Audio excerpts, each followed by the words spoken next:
Hey guys, welcome back to Yee-Haw, a Bonanza podcast. I'm your host, Melissa, and today we are watching Season 1, Episode 30, Feet of Clay. 2 more episodes left in the season. This is going to be fun. These last 2 episodes are going to be really funny because it's the highest of the highs, Death at Dawn, and then the lowest of the lows, which would be Dark Star. But we will get to that. Those two, in contrast to each other, are going to be really fun. But anyway, Feet of Clay, let's waste no time. Let's get straight into this episode. Feet of Clay, it was written by John Fura. It was directed by Arthur Lubin. It premiered April 16th, 1960. Its guest star of the week was David Ladd, but it also featured Logan Field, Robert Tetrick, Victor Sen-Young, Tom Greenway, Guy Prescott, Philip Grayson, John Eldredge, Riza Royce, and Bob Miles. The episode description is: the Cartwrights take young Billy Allen to the Ponderosa following the death of his mother. As Hoss and Billy begin to get close, Billy's father, Vance, breaks out of prison and comes for the boy. As always, guys, don't forget to follow me on Instagram and TikTok at Yee-Haw Bonanza Pod, or check out the podcast's official website at yeehawbonanzapod.com. If you're listening on Apple Podcasts today, please consider writing me a positive review. Every little bit helps, and I would be so grateful. Okay, so like I said, this week's guest star is David Ladd as young Billy. Couple things. First thing being, he was only 13 years old when he filmed this, and he got top billing credit on Bonanza, which is crazy when you're 13. But the reason for that is probably because he is the son of leading actor Alan Ladd, who is very famous for his roles in film noir and westerns, particularly in the 1940s and 50s. So nepotism at its finest. David Ladd's first 3 movie roles also all starred his father, Alan Ladd. And those 3 movie roles were Shane in 1953, The Big Land in 1957, and The Proud Rebel in 1958. Currently, David Ladd is a big movie producer. Some fun facts on him is he worked in production for ABC television, producing movies and variety specials. He was a senior production executive at MGM Studios, and he also served as executive vice president of production for MGM. So, filmmaking family leads to more film careers. Again, nepotism. But it's pretty cool. I don't know. At 13, to have a top billing credit on what would end up becoming one of the most popular television series of all time, it's pretty darn cool. I'm not going to flack young David Ladd for that. Some trivia on this episode. So this episode introduces the joke of Joe having his feet on the table and Ben constantly telling him, get your feet off the table. That would become a reoccurring joke throughout Bonanza, and it started in this episode. Also on the box set, there were only 3 photos this week, and they were of David Ladd and Dan Blocker during the pivotal moment where Billy is screaming, "I hate you," to Hoss, which is like, oh my gosh, what a moment in this episode. There's also another picture of David and Dan sitting on top of a wagon, looking very somber. And then we have a really nice photo of Lauren and Dan in another one of the most pivotal moments in the episode, which is where Ben talks to Hoss about Billy and Hoss's guilt, which is just such a great scene in this episode. I'm so excited to get to it. Honestly, this episode is probably in the top 5 of the first season for me personally. So I'm really excited to talk about it. But those were the only pictures on the box set this week. So not much else to say there. I think we can go ahead and share our copy of the episode and get right into it, guys. So pull that up and let's get started. In 3, 2, 1, go.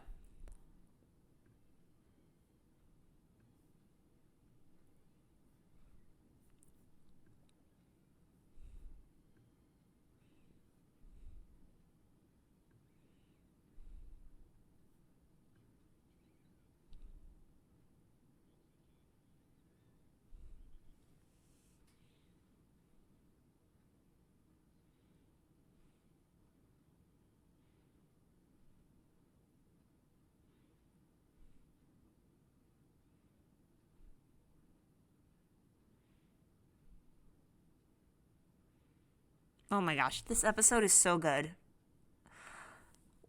Revisiting this one, my feelings could barely handle it. It was just so good. It's such a standout in season 1.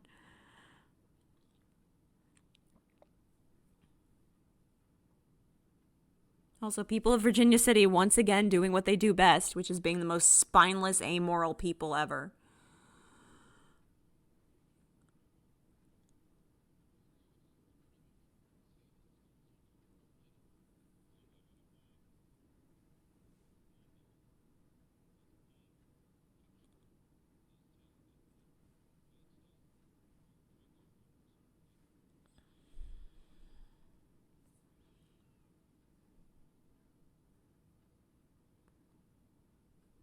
That's a little harsh.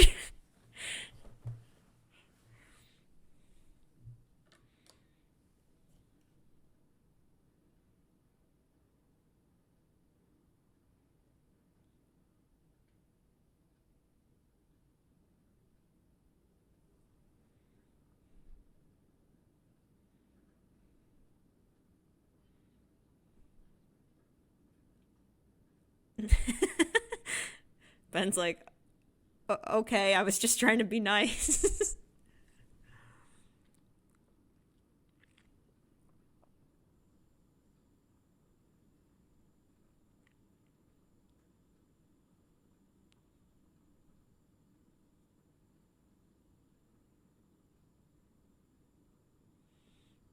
One thing in this episode that is really interesting is both Ben and Haas's approaches to Billy and why Billy takes to Haas over Ben.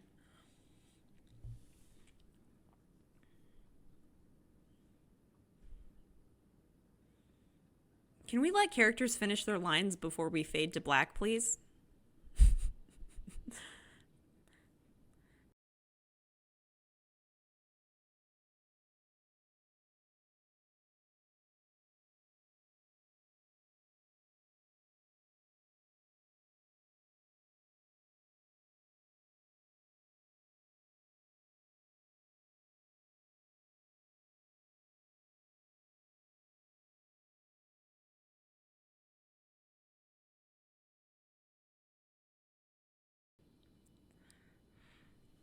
Again, you're 13 and you get top billing on a show. But his dad was Alan Ladd, so.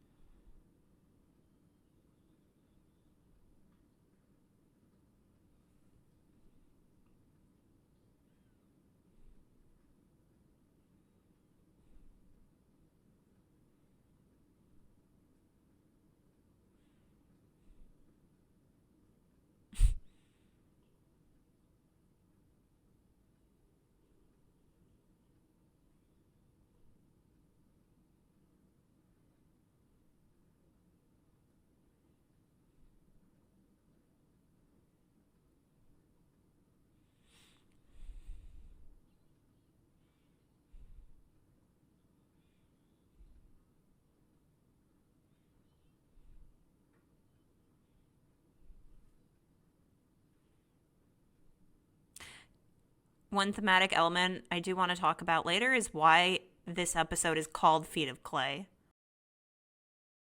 especially as it pertains to Haas and Billy and their character arcs in this episode, which I would like to elaborate on in a little bit because I had to do some research into that meaning, Feet of Clay, like what that actually means, where it came from, etc.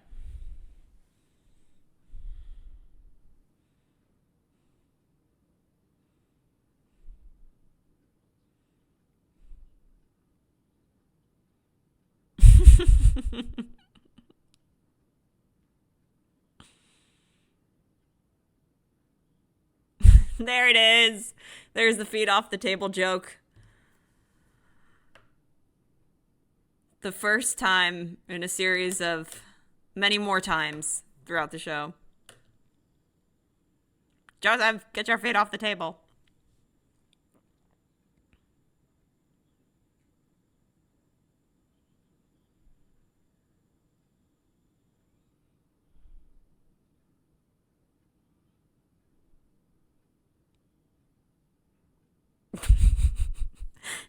a cheesy line. Hop Sing's having trouble again. This is a rare look at the Cartwright kitchen. We only ever see it, a couple times throughout the show. But it's not super frequent. And every time we do see it, it has a slightly different layout. It would be fun to like map out every part of the Cartwright house. I'm sure a fan has done this already. But just like where everything is in relationship to each other, what spaces belong to what Cartwright brother, their rooms. I'm sure somebody had to have done that.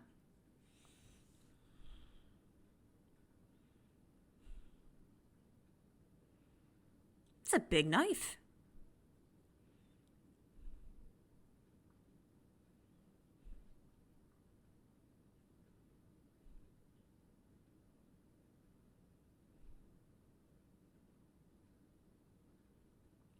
That ain't good, though.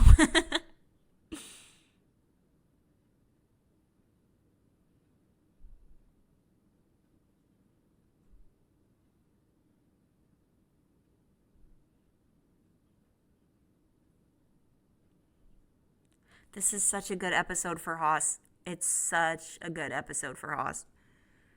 And I can't say enough nice things about the way Dan Blocker performed in this episode.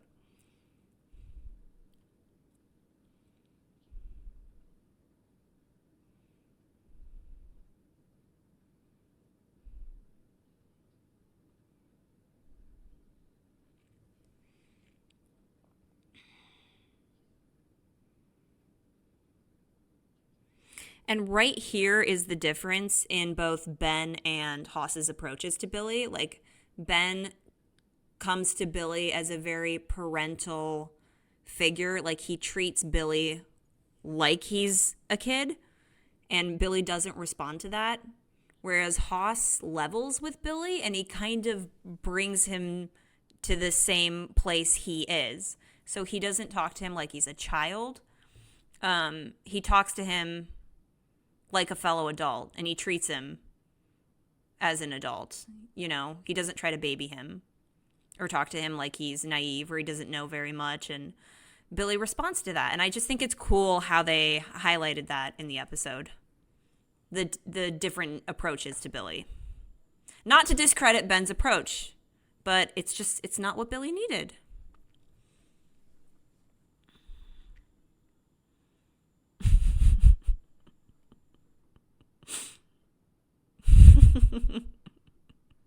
To be fair, those look delicious, but I've always hated that kind because it's so messy to eat.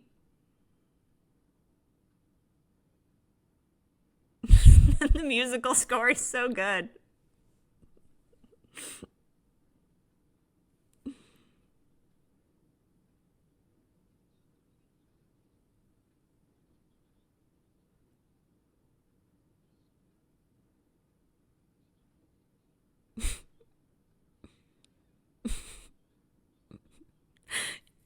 I wonder what the Cartwrights' lives were like when they were little kids, with Hop Sing.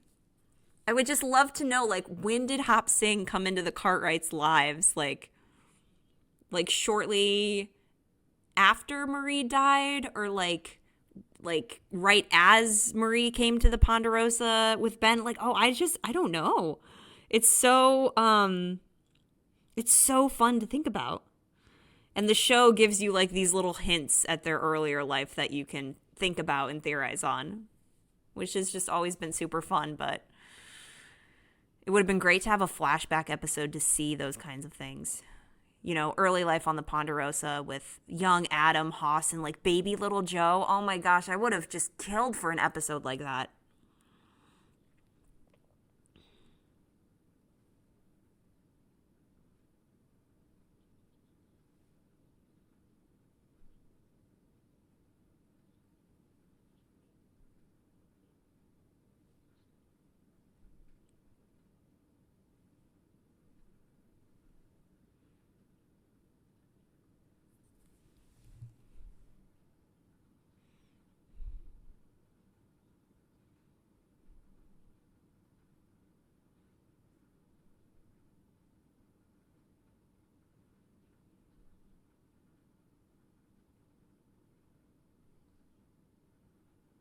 Ugh. Like the way the episode takes time to like nurture these little moments between Haas and Billy is so nice.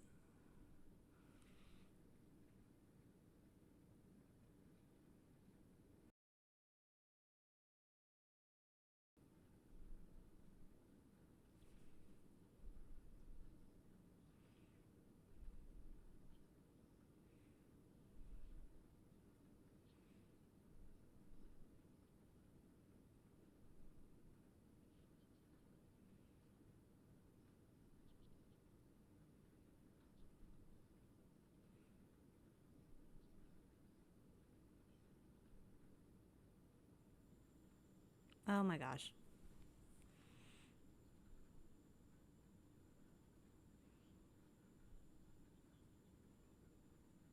Stop. I can't stand this. It's oh my gosh.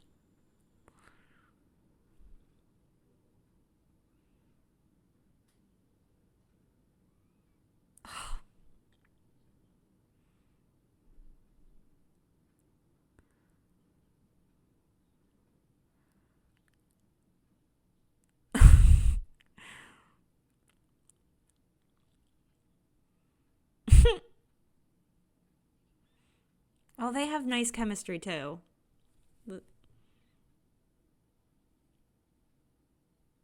It's just it comes off very genuine, and what a nice episode to just like really define Haas's character. Like this is Haas becoming the Haas we know him. Sorry, am I making sense? This is Haas as we know him throughout the rest of the series. Like this for me in the season is like the defining episode for Haas's character, like where you're like, okay, I know who this guy is. I know how he responds in situations. I know what his personality's like. Like I feel like this was the episode to ground his character.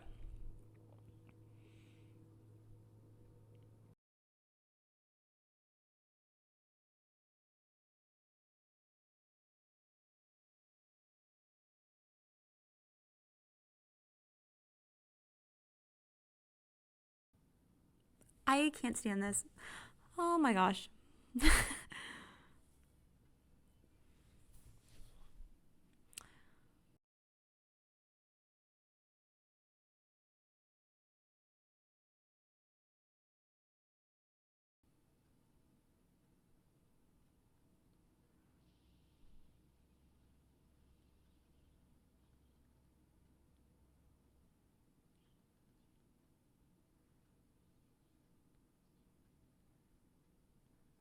I'm tempted to make a Bob Vance joke from The Office, but maybe a bit too obvious.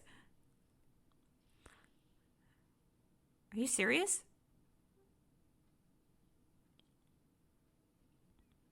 Okay, this guy just made really quick work of these men. He didn't even hesitate.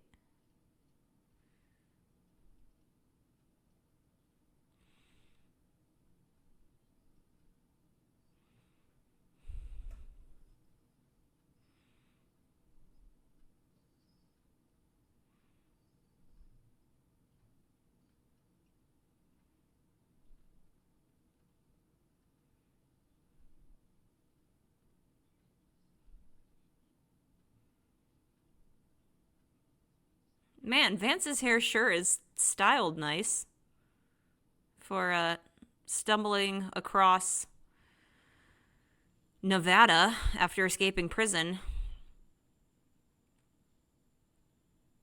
His hair looks pretty good.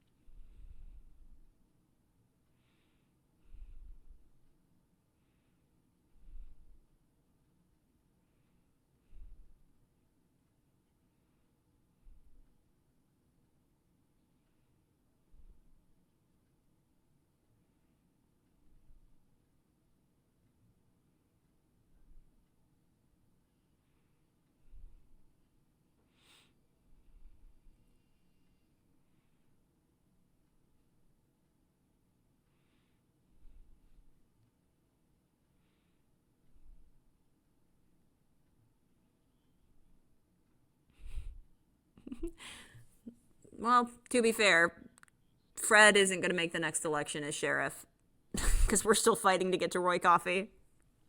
Don't worry, by season 2, we'll have Roy, and this little sheriff issue in Virginia City will have been worked out.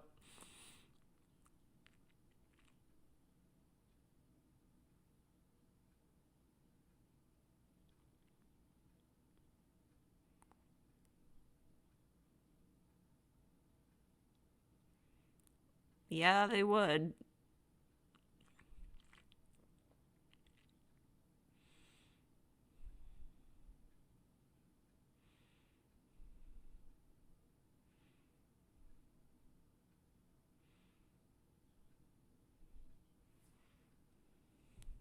I love Michael Landon just chowing down on this donut in this scene.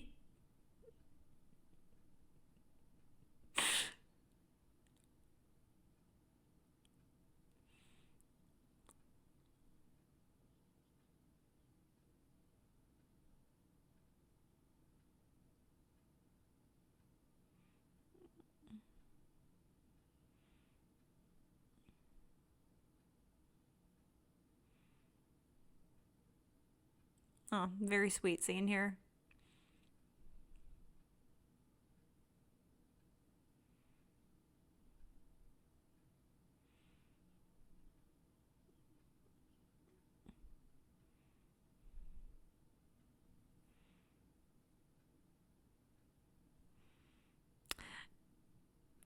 You know, this episode is a great example of what separated Bonanza from other westerns of that time is they didn't just do stories that were all about violence or action, but they did episodes that explored sincere little human moments. You know, real human relationships, dynamics, things that other westerns didn't explore or take the time to explore. And I think this episode is a good example of the best of that.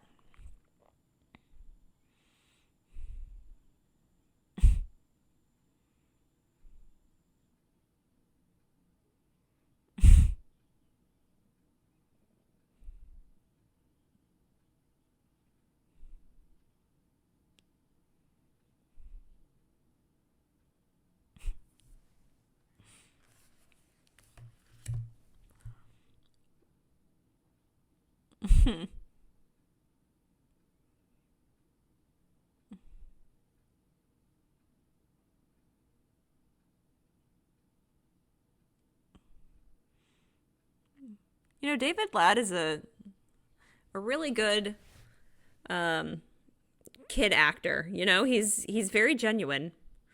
That's always impressed me with kid actors is like you can't teach that really. You know, it's like you kind of just have to have it.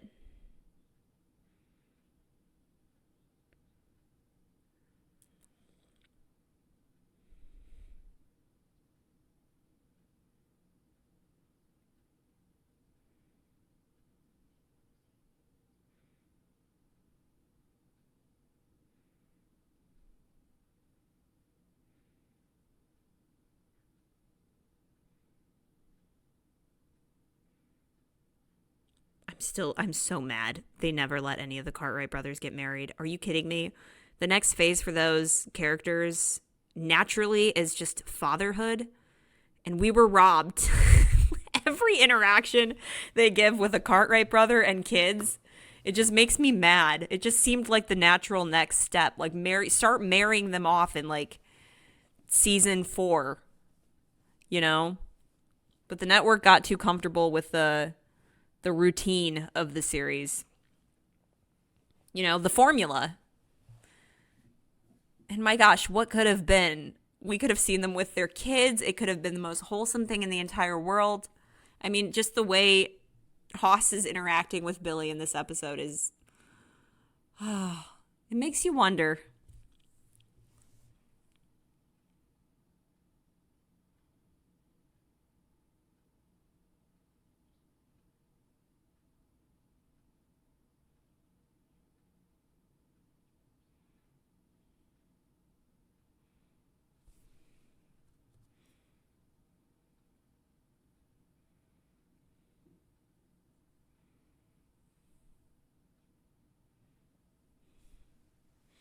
This is random, but I have a jacket that's exactly like Billy's dad here. I call it my Adam Cartwright jacket because it's like the color of Adam's jacket, but the material is a bit more similar to what he's wearing here.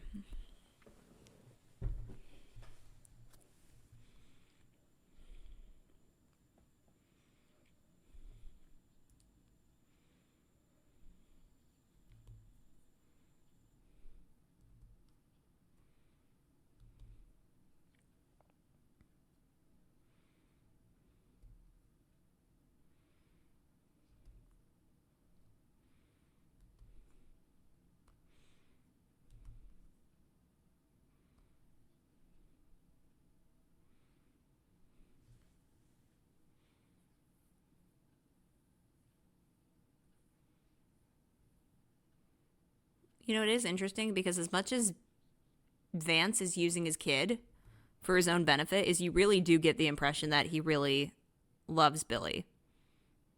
You know, like he genuinely cares about his son. Which I think it could have been much easier if the writers were like, oh, he's just using his kid and he's a terrible man and he's a convict. But they took a more interesting approach, which is the dad really does love his kid. He just is making terrible decisions. And I think it would have been easier to go to the other route. So kudos to the writers.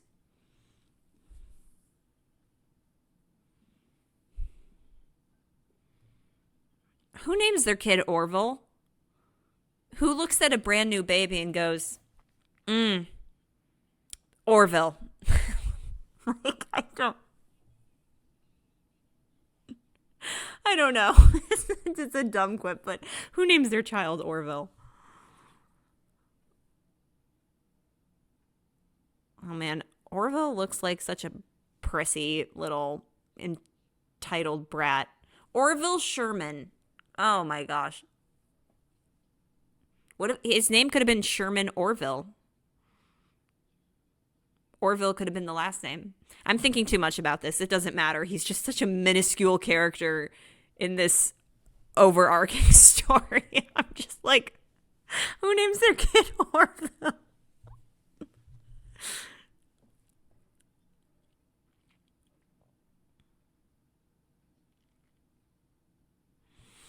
The layout of Ben's office is different. See where the window's placed?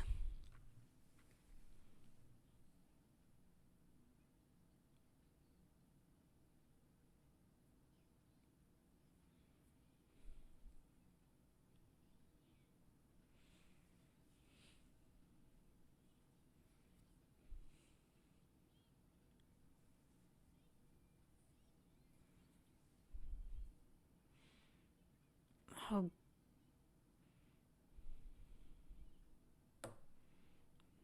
yeah, Orville.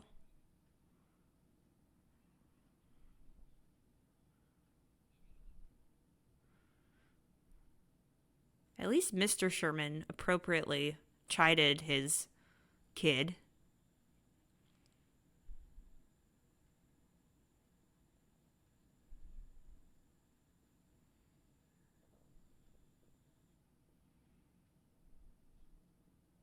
Okay. At least Mr. Sherman took accountability for his own kid.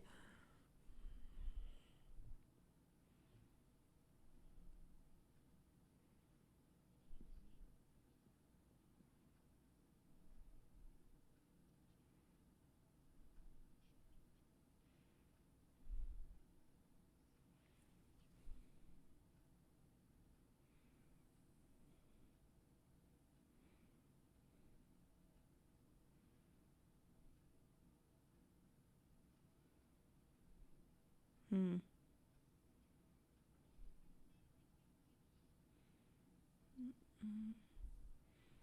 Billy's blind faith in his father. You know,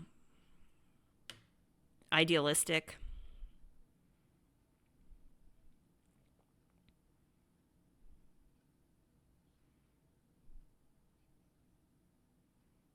Okay, can I just say that when you give your actors good material, like good script and scenes and dialogue, like, man, they can just run with it and hit home.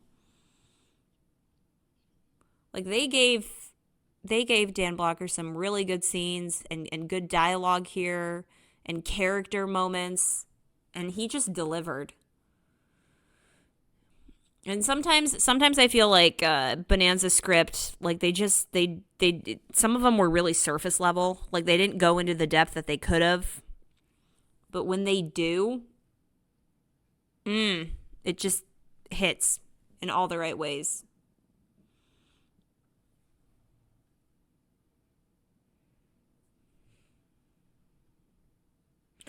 Oh my goodness, those sheets.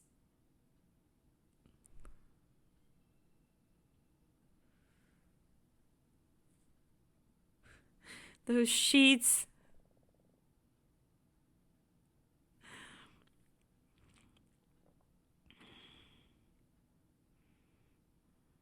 Dang, and now that I'm thinking about it, what a nicely paced episode. I think we have roughly 20 minutes left.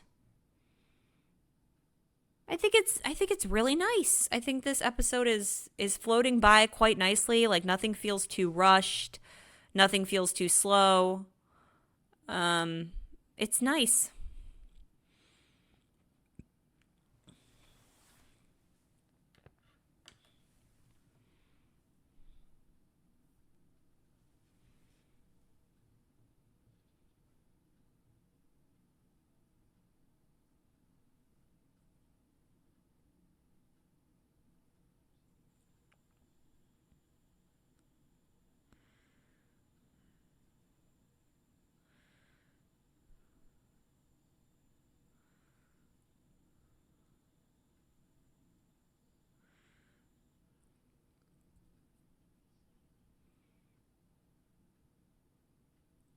Aw.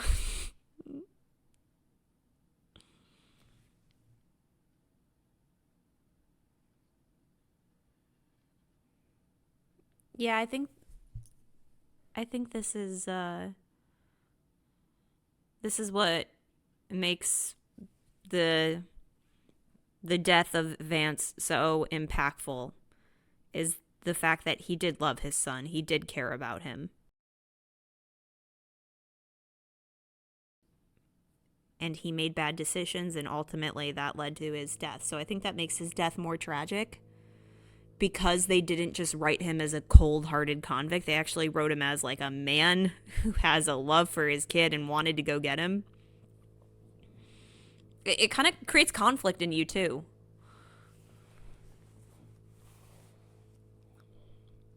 Sorry if you can hear a loud like humming noise in the background. It's the dishwasher. So apologies for that if you can hear it.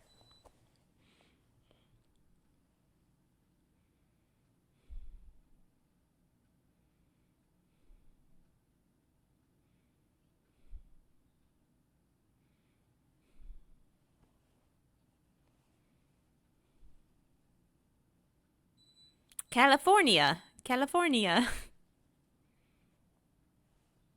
Joke's on you. If you just walk off the set, you are in California. Just kidding.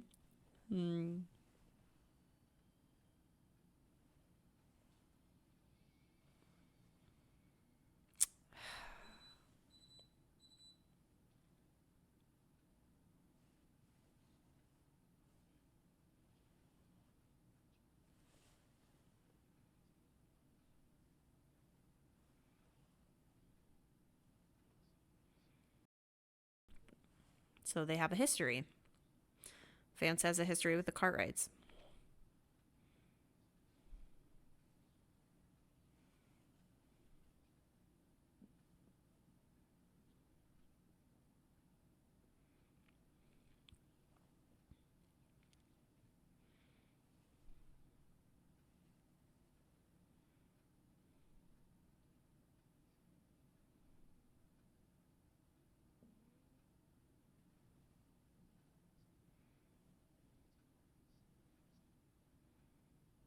Like, that doesn't obviously, like, the fact that Vance loves his kid doesn't justify what he's doing, but it makes him a more sympathetic character.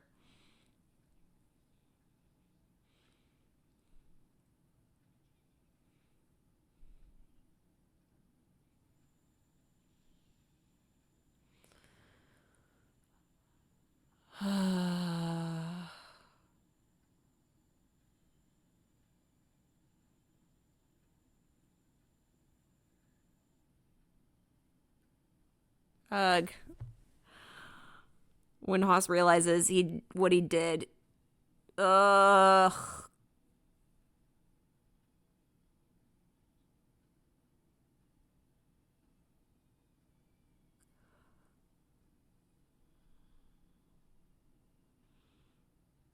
Oh, the realization.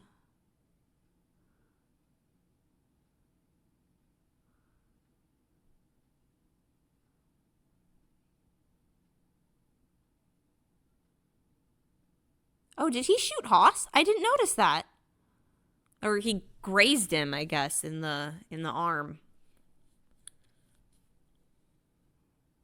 Never noticed that.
I love how much this personally affects Haas.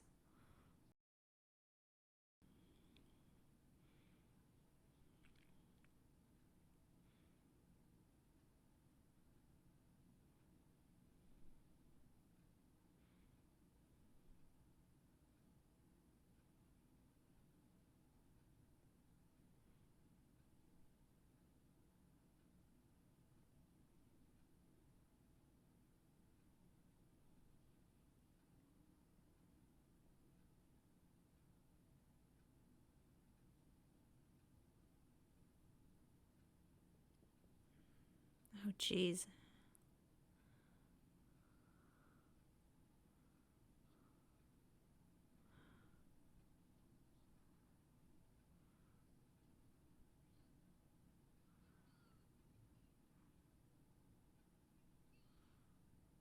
Oh my gosh.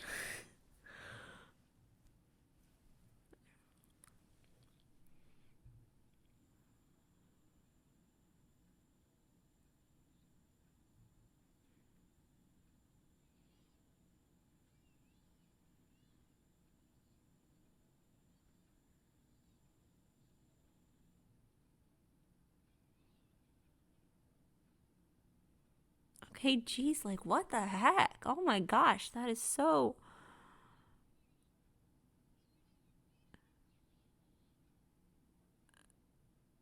Oh my gosh, like why am I tearing up right now? Holy smokes. Oh my gosh. I wish I were big enough to kill you, Haas. Oh my gosh. Wait, I'm like legitimately tearing up right now. Like, oh my goodness. Oh my gosh. Wait, I'm not. These emotions. Oh my gosh. Wow. And this is a great scene. Oh my gosh, my eyes. This is a great scene too. Yeah, David Ladd is a great little kid actor.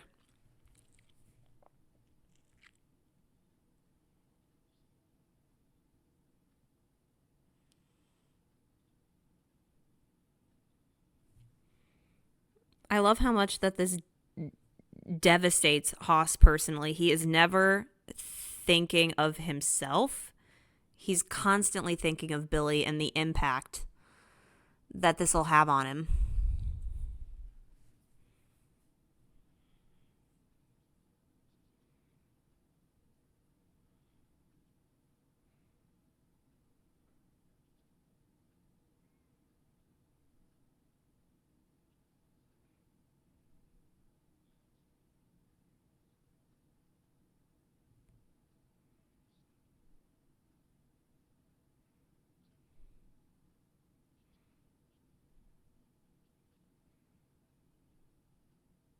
Ugh.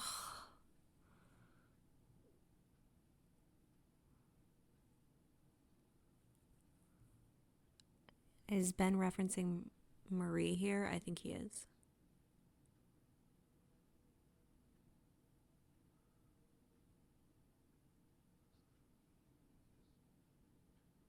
Oh, this is a great monologue right here.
Oh my gosh.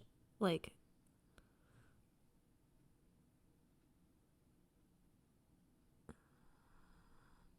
oh my gosh. Like, the music, the dialogue, Dan's performance here, like, this is literally why I love Bonanza.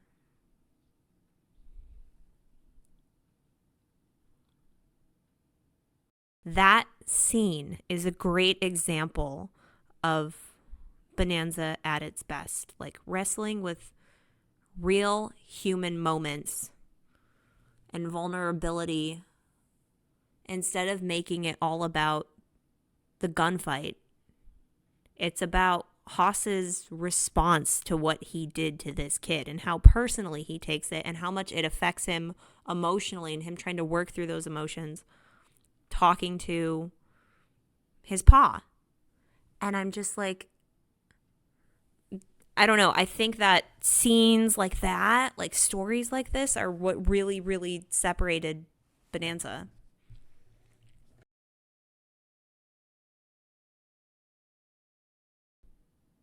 And what a nice moment to just see father and son talk about this issue and work through the grief. It's not just like an, oh, well, it happened. It's like, this is horrible. I did this terrible thing. What do I do? God help me. You know, oh my gosh.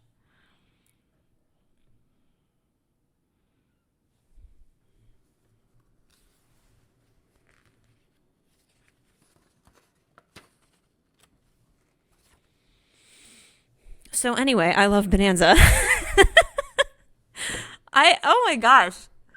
What do you even say during scenes like that? It's just like the performances just take over. And then you get really quiet, and then that just speaks to the writing and the acting.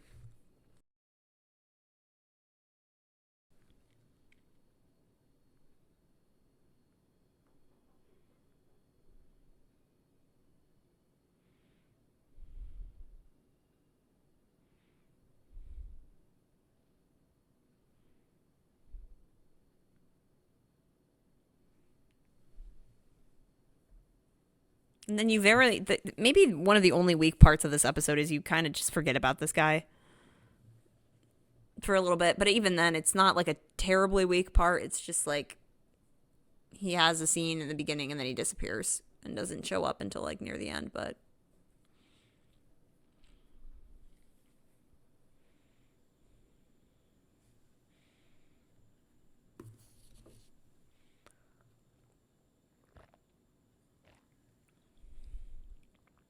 I have never had a drink out of a canteen. But every time I see somebody drink out of a canteen, I want to take a drink out of a canteen. I don't know what it is. It's just like the aesthetic of it.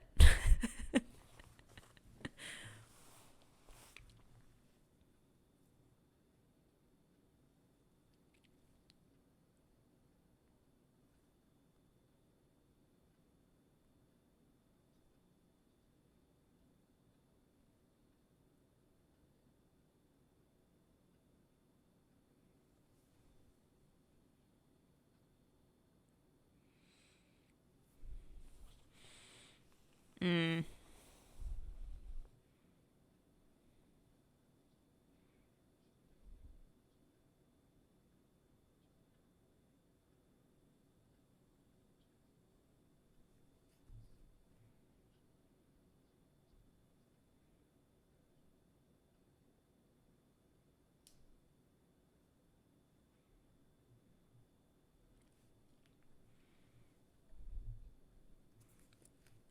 Okay.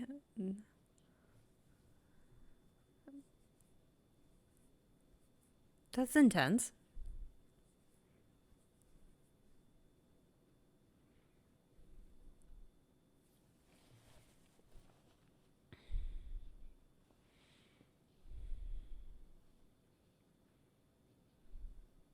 Dang, he's kind of a big guy. The other convict, whatever this guy's name is, the character name. Billy, can you not follow directions? Can you just run, please?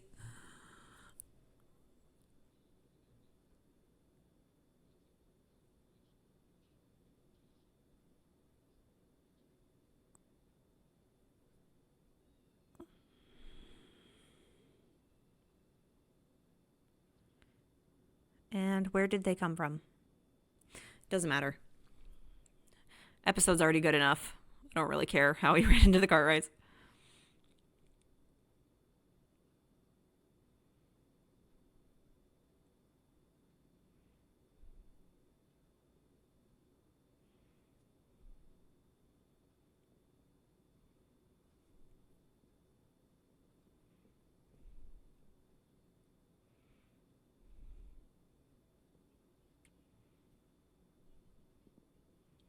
Oh.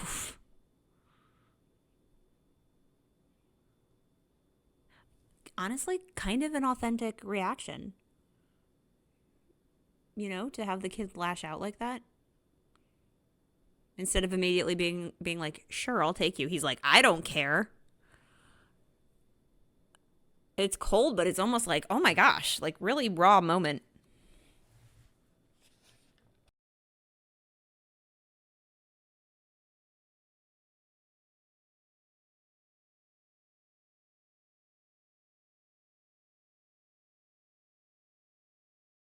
And finally, I love Hoss Billy. I love Hoss too, Ben.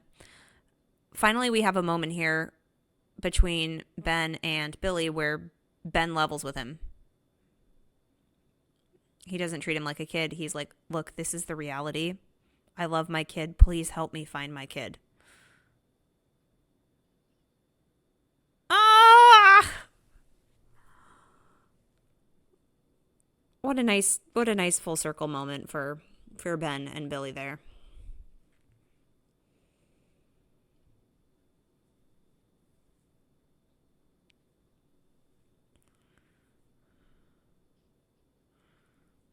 Nope, he certainly will not.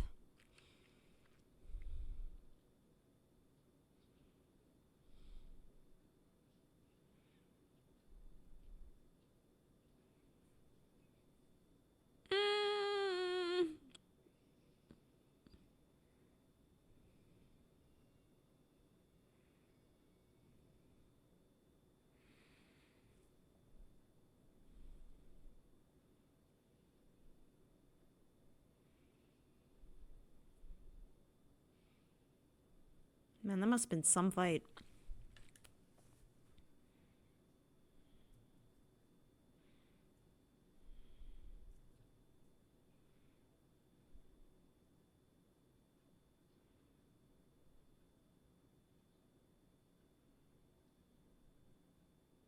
Classic Michael Landon gun flip.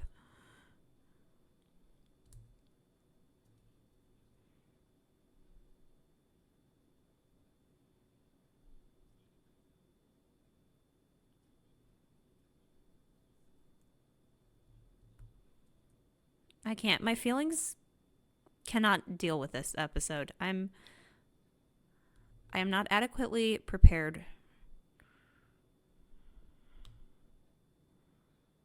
Oh, Hoss just caring till the end. He's like, I just got the absolute crap beat out of me. But no, let me go talk to this kid. This kid's more important. Can I just Can I just die, please?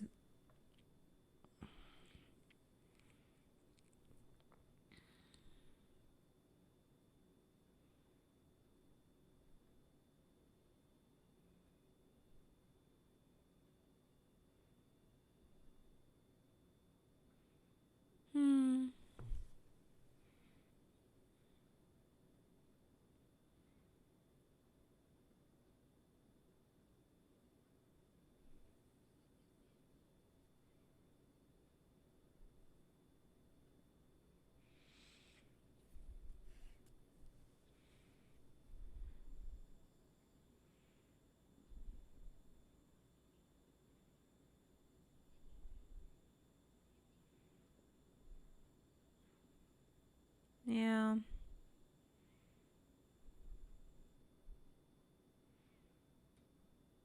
Your uncle doesn't seem that concerned with you, but I digress.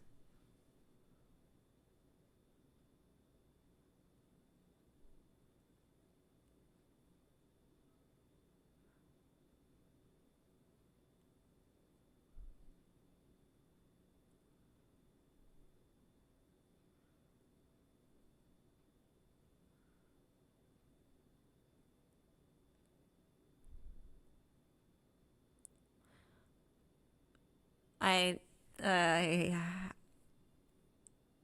I don't even know what to say.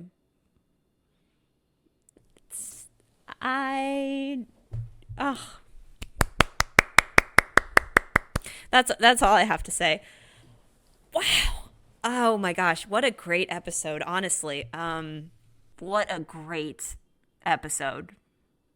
Top 5 of the season for sure. Definitely one I would recommend to a first-time viewer if they were going through all the seasons and they were like, which episodes do you recommend from each season? I would definitely put this one as a very necessary watch for season 1. Wow, wow, wow, wow, wow, wow, wow. You have so many like themes here. You have theme of forgiveness, about the love between a father and the son, the love between Haas and this child. You know, you have a theme of how our beliefs can create a limited foundation to who we are. David Ladd did a very nice job as Billy. Oh my gosh, just like those moments, those intense moments where he's yelling like, "I hate you, Haas, and I hope he does die." Just like, I thought they were very convincing, very emotional. I got very teary-eyed watching that scene where he's pounding his fists against Haas's chest and just screaming at him. Like, kid actors, I don't know, like, they're amazing to me. You know, I really don't think that that's something that can be taught. They just have to understand it. I'm impressed with him. I'm impressed with David Ladd. Good job, David Ladd. Dan Blocker just gave such a heartfelt performance. I just think that this is such a pivotal episode to Haas's character and who he is. And I really do think that this is the definitive episode for Haas. Like, if you want to understand Haas's character, like, this was the episode that grounded his character and just like, okay, we know who this guy is and we know who he's going to be for the rest of the series. And Dan Blocker did great. I said this once, I will say it again. You give your actors good scripts and they can do wonders with it. And this is just a great example of that. So, like, kudos, Dan Blocker. Very convincing, very emotional. I think he played it to perfection. And I just think that this is just a great Haas episode. My favorite scenes happen, like, one after the other. So I just love the scene where Billy finds out that Haas killed his dad. That whole moment is so emotional and I think very well acted. I love the scene of Ben and Haas talking out, you know, how Billy's going to perceive people now that Haas has committed this act, how upset Haas is that he committed this act, and how it's going to affect Billy's viewpoint on the world, and how Haas feels responsible for the kid and wants to protect him, and Ben offering his fatherly guidance. Like, I just, like, that scene, that monologue from Haas talking about his hands and how his hands can do these remarkable things, but how he'd cut them off if he could get Billy to stop looking at him like that. Like, oh my gosh. Great scene. Love the scene with Ben and Billy in the end. Just like one after the other, you take these moments to explore the way the characters are feeling instead of just hopping from one action scene to the next. I just think it's just, it adds so much more depth to your episodes, and I'm so appreciative of it. emotionally driven, heart-wrenching story. I found myself very quiet during those moments, and I think that is a showcase of good writing. Yeah, I have nothing but nice things to say. I don't really have anything negative. I can't wait to hear what you guys think. One thing I do want to dive into is the title, Feet of Clay. Why is it called Feet of Clay? And I did some research into this because I've heard that phrase before. I just didn't know where it came from. But it probably won't surprise you guys to know that this is actually a phrase found in the Bible, found in the book of Daniel. I think it's Daniel 2, verse 31 through 33. To give you some context of that Bible passage, the passage is about King Nebuchadnezzar. Really fun name to say. Nebuchadnezzar. King Nebuchadnezzar in the Bible, he has this dream. And in the dream, there is a statue made up of all of these different, elements like gold and clay and just a bunch of different things. Go read the passage to find out like the details. But then the statue is destroyed at the feet, and then the entire statue falls apart. So King Nebuchadnezzar's like, hey, Daniel, translate this dream. Again, go read the passage if you want the full context. But basically, the phrase feet of clay means that someone who seems admirable, strong, or perfect has a hidden weakness or a flaw, something that you could say makes them human or imperfect. So in biblical terms, feet of clay would refer to a strong figure with a fragile foundation.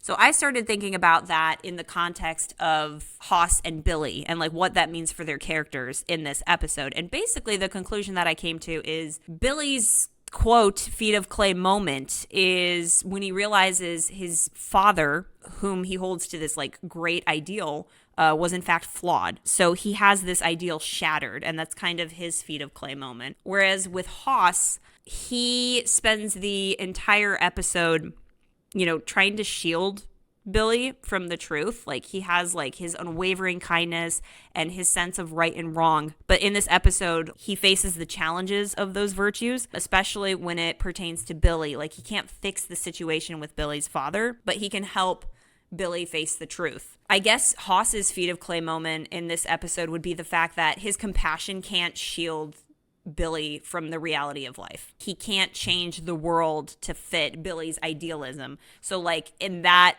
way, that's Hoss's feet of clay moment. So I guess in sum, Billy believes in the infallibility of his father, and Hoss believes that he can shield Billy from the cruelty of the world around him and protect his innocence, which is obviously an illusion. And I wouldn't call those moral failings. I would just say that those are their insecure foundations that allow their worldviews to crumble. So in that way, I think it ties back into like their feet of clay moment. Hopefully I'm making sense with this and I'm not rambling too much, but that's kind of what I took away from the episode. I think that's why it's called Feet of Clay, because it's about Billy and Hoss's worldviews and how those worldviews aren't really built on a stable foundation, and they have to like face the fact that their foundations aren't stable. That's kind of what I take away from it. And now, following this episode, we get to watch one of my least favorite episodes of this season, which is Dark Star. And that's going to be next week. That's going to be fun. The first time I watched Dark Star, I actually turned it off. I turned it off not even halfway through the episode because I thought it was really bad. It's like, I'm not interested in finishing this.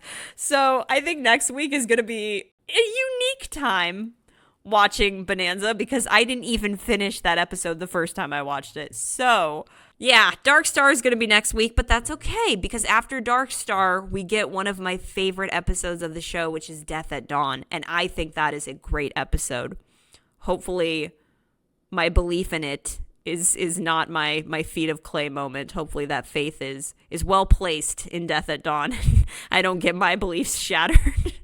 But Dark Star next week, Death at Dawn after, and then guys, we are done with season 1. A year later, after I start this podcast, we will have officially finished season 1. Please tune in next time when we watch Dark Star. Let me know what you think of this episode. I'm so excited to hear your thoughts on this one. And what you guys think of the Feet of Clay title. Let me know what you think of the Feet of Clay title and what that means for the episode. Drop a comment here on YouTube. Email me at yeehawbonanzapod@gmail.com or drop a comment on my Instagram. I always love reading what you guys have to say. So make sure you do that, and I will see you next week when we watch one of my least favorite episodes of the season, Dark Star. So look forward to that, guys, and I will see you in the next episode. Have an amazing day.